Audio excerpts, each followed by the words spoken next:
Hello and welcome to Cindershadow Gaming. I'm your host Cindershadow, and this is This Week in Magic.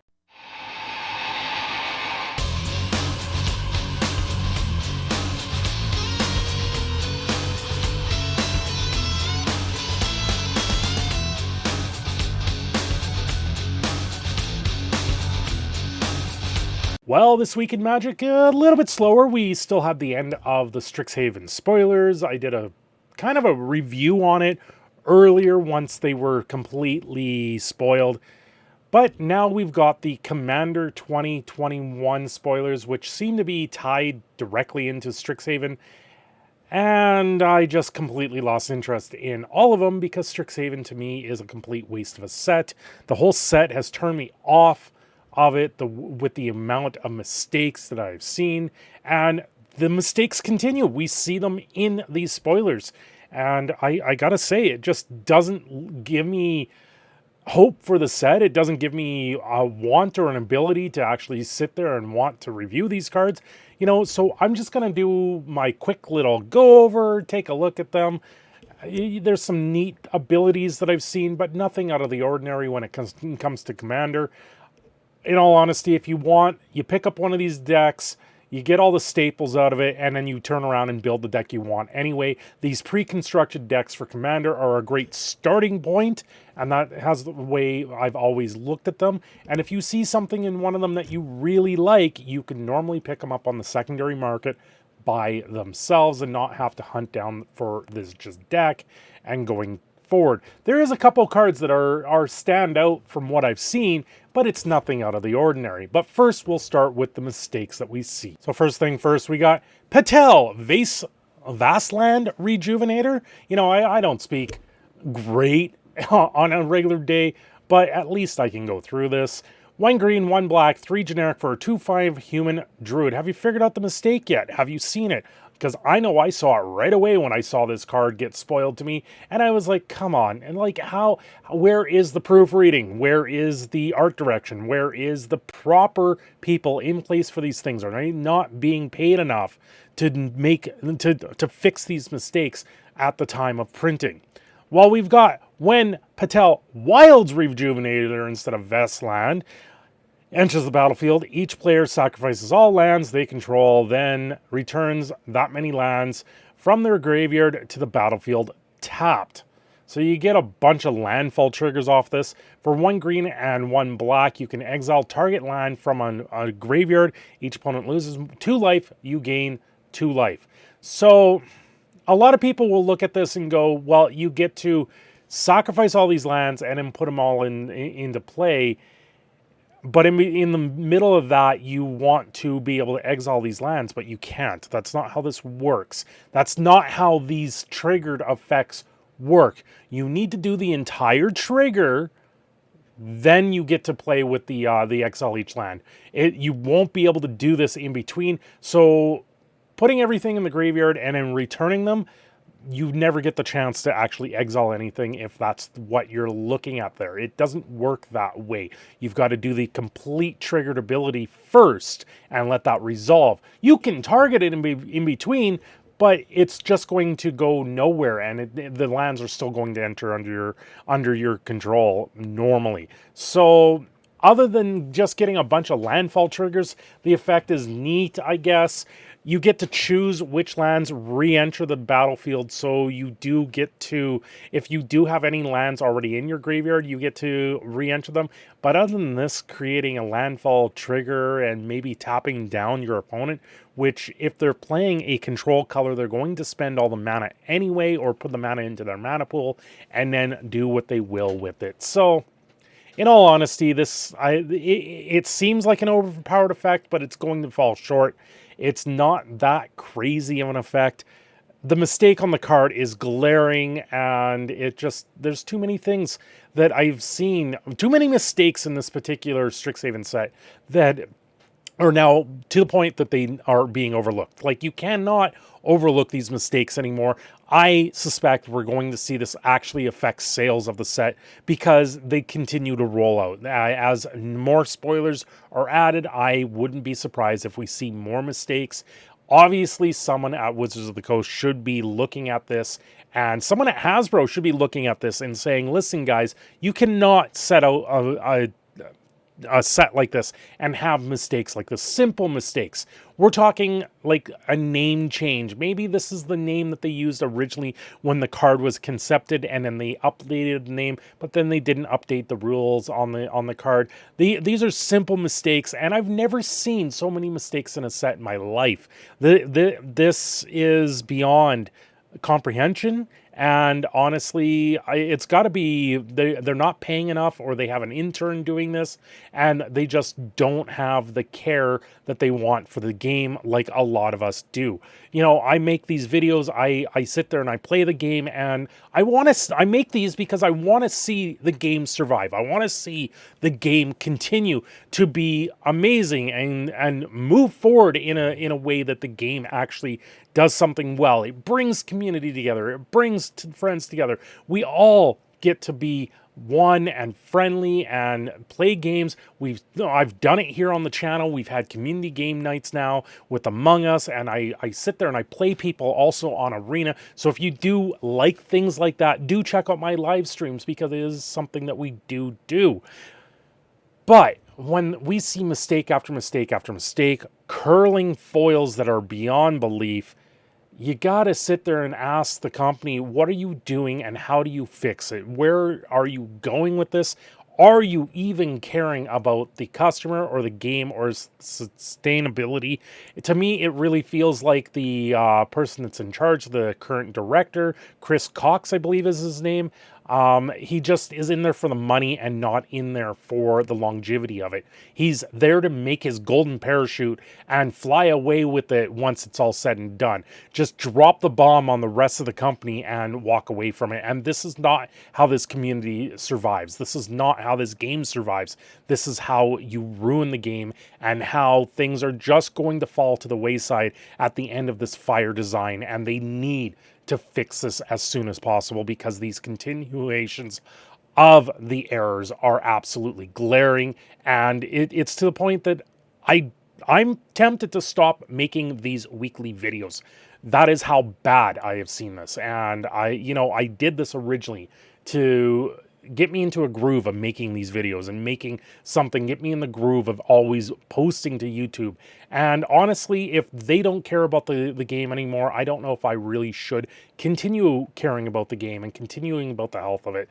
I want to continue to grow this community, and I'm not sure if Magic the Gathering is the way to do that at all. I would rather be playing Among Us or Phasmophobia with you guys and actually having a ton of fun instead of talking about these mistakes. And it's mistake after mistake after mistake that we have seen like this, that's starting to really make me believe that this game is going downhill. Moving on from that, talking about a card that people are excited about is RUXA. I don't even know how you pronounce that. It's the Patient Professor. Obviously, this is a Strixhaven bear as a human professor sort of thing. It's a bear druid. For 2 green and 2 generic, it's a 4/4. Aren't druids shapeshifters? Generally in the lore, aren't they shapeshifters? So why would it matter if it's a bear? I'm sorry, just random thought there. Shouldn't druids usually have a shapeshifting ability to them? So shouldn't they be changelings? That's usually what druids do. But of course, I'm talking about Dungeons and Dragons, which is the same IP as Wizards of the Coast. You know, this is something that they could easily tie in there. Anyway, when this Patient Professor enters the battlefield or attacks, return target creature card with no abilities from your graveyard to your hand. Creatures you control with no abilities get +1/+1. You may have creatures you control with no abilities assign their combat damage as though they weren't blocked. So why are people excited about this? It's giving what we call vanilla creatures a really big boon. Now, this is a single card. Will one card in a set, in kind of a commander setting, really outpace those other creatures without abilities? No, this is not going to be as good as people think. It is a very cool card, cool concept. There's Gigantosaurus, which is a 5 green at 10/10 without abilities, so it would really make that powerful. But then you've got to have this card on board, and because this is going to be 1 card out of 100, I honestly don't see this going very far. It's kind of making a niche thing when it comes to fun, little, unique things. It is a fun concept to see this type of thing, but it's not ultimately going to change the way people are going to build commander decks. Are they going to make a vanilla commander deck and throw this guy in there? No. No. Your abilities are going to be more important for them. There's other uncommons that if your creatures have trample, they assign combat damage the same way. You've got other lords cards that give you +1/+1 that then go to everything with abilities already. So honestly, this card is kind of going to be dead on arrival when you face it up against everything else in the meta, or even in Commander. There is so much more that you can pick from. There's excitement around this card, but ultimately it's not going to do anything crazy. Okay, I don't even know where to go with this right now. I'm researching stuff to do this video on top of everything else we've already spoken about. And I come across a new hashtag on Twitter called MTGBooty, BOOTY. In this hashtag, I'm scrolling through it and going, what in the world am I looking at? And I see something like Tolarian Community College showing off his ass on Twitter. And apparently this is some sign of solidarity because someone called out another streamer for showing off their body to try and bring in followers for their stream. They just happen to be a girl. Or a woman, whatever, maybe I don't even know, because the way things are nowadays with how you can misjudge someone by the calling them the wrong gender or something like that. This is absolutely insanity. The other person is a streamer. He usually posts stuff about deck lists. He's a 25 trophies, 1850 elo for MTGO. I don't even care. All he did was ask, why are you using your body to sexualize yourself, to show off your body in order to gain more followers and viewers? Like, this doesn't seem appropriate. This is adult style content, sort of. I guess. I don't even know what to think of this.